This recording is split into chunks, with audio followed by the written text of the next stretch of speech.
In this video, we will discuss transformations of functions, beginning with the parent functions, and then all of the translations, including reflections, horizontal and vertical stretch and shrink. This is something that you should have learned in your previous course, so if you need a refresher, please look up other videos or go back to your notes from your previous class. To begin with, we want to talk about our 7 what we call parent functions or toolbox functions. They are the identity function, which is just a line through the origin at 45 degrees, y equals x.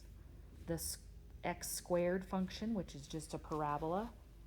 The square root function, which is kind of a half of a sideways parabola. The cube function, which is like a wiggle with a positive slope. A cube root function is more like a horizontal with a positive slope, horizontal wiggle. The reciprocal function has 2 pieces separated by an asymptote, one in the first quadrant and one in the third, and of course our absolute value function, which is a V shape. What makes these all our parent functions is that every single one of these, with the exception of our reciprocal function, go through the 0, 0, and 1, 1. These are the standard functions, 0, 0, 1, 1, every single one of these. Now for this one, 0, 0 is kind of a center point, but we do still go through 1, 1.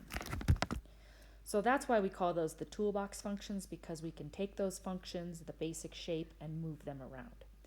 So although they're not considered the parent functions per se, we have also learned about the graphs of the trigonometric functions and exponential functions and logarithmic functions in earlier in this course or in a previous course. These transformation rules work for all of these. So for example, if we want to vertically shift one of our functions, so move it up and down, we have the function and then we just add to the function. So for example, if I have f of x equals the absolute value of x plus 2, we know that it's that V shape shifted up 2, so that's like my 0, 0, and I just go up 1 over 1. If I want to horizontally shift a graph, we're going to not add to the function, but we're going to add to the x before we apply the function. So an example of that might be f of x equals x minus 3 squared. Now, what's different between a vertical shift and a horizontal shift is when we're doing a vertical shift, plus means up and minus means b. So you might think that for a horizontal shift, plus would be to the right, but it's not. Plus is to the left and minus is to the right. So in this case, our graph would move to the right 3 units. It's still that parabola. Nothing's changed about the shape. We've just translated it right and left. We can also reflect a graph over either one of the axes. To reflect it over the x-axis, we put a minus sign in front of it. This is the easiest one to think about when you're thinking about a reflection. We know that an x squared opens up. But if I put a minus sign in front of the x squared, it just opens down. So that's just a reflection on that x-axis.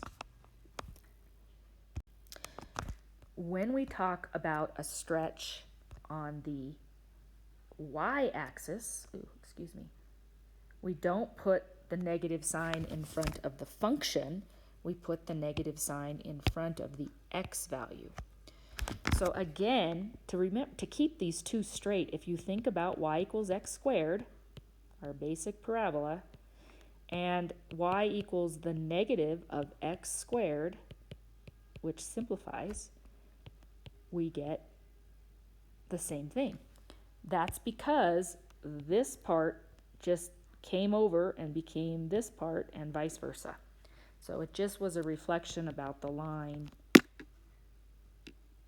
x equals 0 or the y-axis. We also want to be able to vertically stretch or shrink our graphs. You'll see this later on when we talk more about exponential functions, but a vertical stretch is when you multiply a function by some value and that value is greater than 1. So if it's greater than 1, it's a stretch by a factor of a. And if it is between 0 and 1, we call that a vertical shrink. So to find those, we can multiply the y-coordinates or the function values by that value a. So for example, if I have 2x squared, let's just take a look at what the ordered pairs for just x squared would be. So let's do 0, 1, and negative 1. So when I square, I get 1 and 1. So when I look at 2x squared, the x values don't change, but the y values would be multiplied by 2, and we would just get a vertical stretch. So if this was my standard parabola going through 0, 0, and 1, 1, the stretched parabola would go 0, 0, and 1, 2, and it would be stretched like this. And of course, if our a value is less than 1 but still positive, that's just going to make it wider, kind of like this. All right, a horizontal stretch and shrink is a little bit harder, but it's doable. In this case, we don't multiply the function, but we multiply the x value before we apply the function. And just like a horizontal translation, right and left, it's kind of opposite of what you think. So if the coordinate is bigger than 1, it's a shrink. And if it is between 0 and 1, we call it a stretch. To find the horizontal stretch or shrink, we divide the x coordinate by that c value. So to show you this, I'm going to start with a pretty basic graph. I'm going to go here and then here. And I'm going to call this 0, 2, 4, and 6. And let's go ahead and call this 2.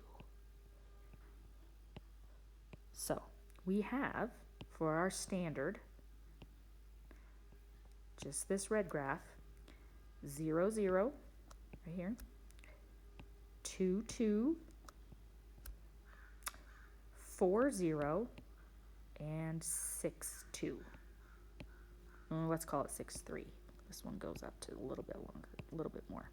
Okay, so if I wanted to find, for example, so this one is just f of x. Let's just label this. This is f of x.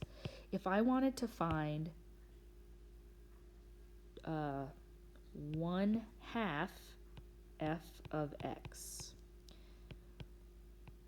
my y values are not going to change, but I am going to divide the coordinates by a half. So dividing by a half is the same as multiplying by 2. So I'll have 0, 4, 8, and 12. So 6, 2, 4, 6, 8, 10, 12. So if I graph this 1/2 f of x, I still have my 0, 0. I now have 4, 2, 8, 0, and 12, 3. So you'll notice I horizontally stretched this out. Okay.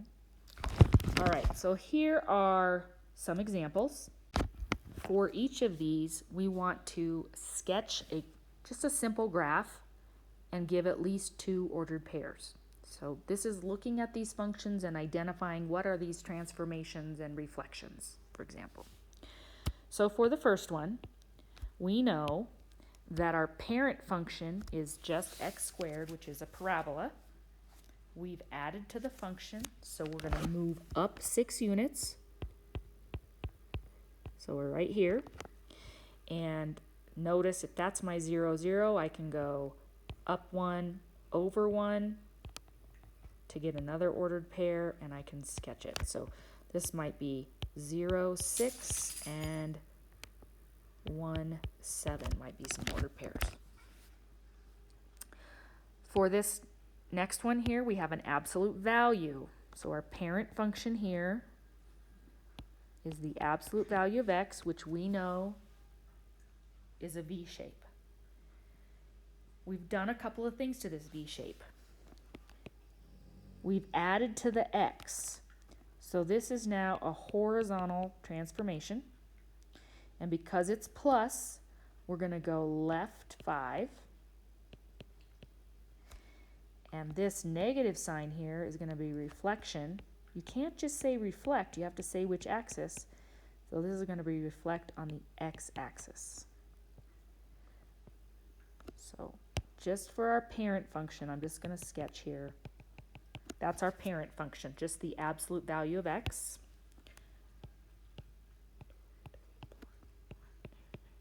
And then I am going to go left 5. So this center point, 1, 2, 3, 4, 5. And then I'm going to reflect it, and it's going to look like this. So this point is negative 5, 0. And again, we use our idea of our parent function. If I go down 1, over 1, this should be negative 4, negative 1 for our second order pair. So take a moment and see if you can do the following. Pause your video, and I will write down the next 2 answers. Okay, so hopefully you got graphs that look like this. You may have chosen other ordered pairs to identify. As long as you identify 2, you're in good shape. Let's take a look at the next 2. So early on, when we had the trigonometry, we knew how to graph a sine wave, and in college algebra we graphed exponential functions. So these are not our toolbox functions, but these transformations still apply. So let's take a look at what those would look like. So our parent, or our basic function here, is sine of x. And we know a basic sine wave has this shape, and that the period is 2 pi,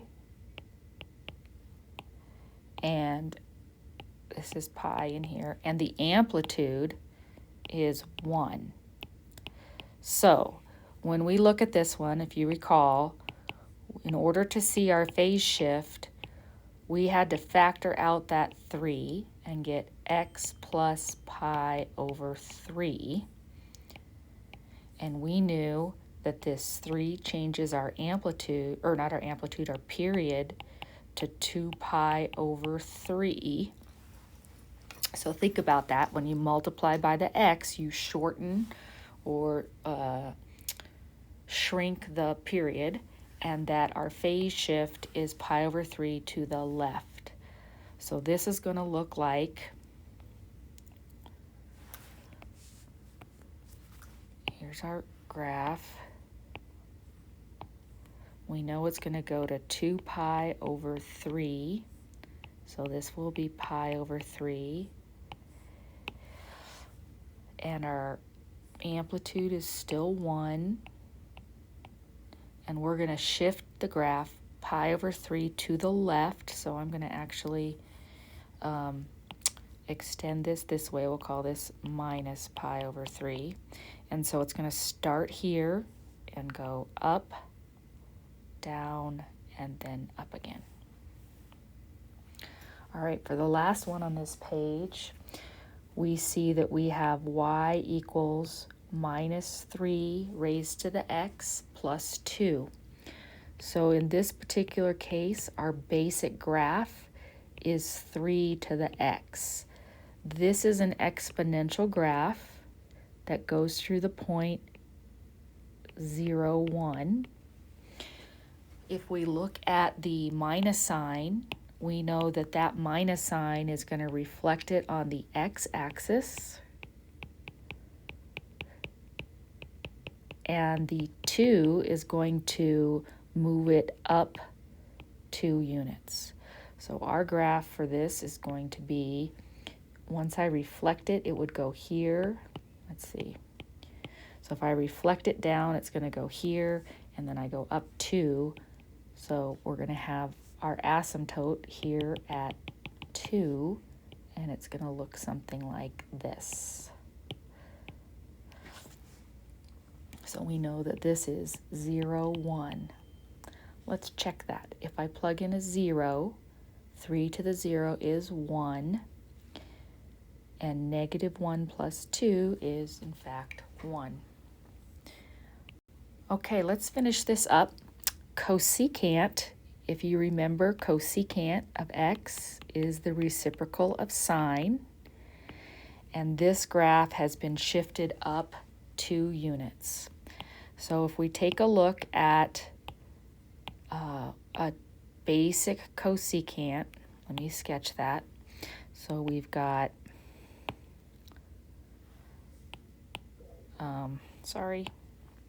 we've got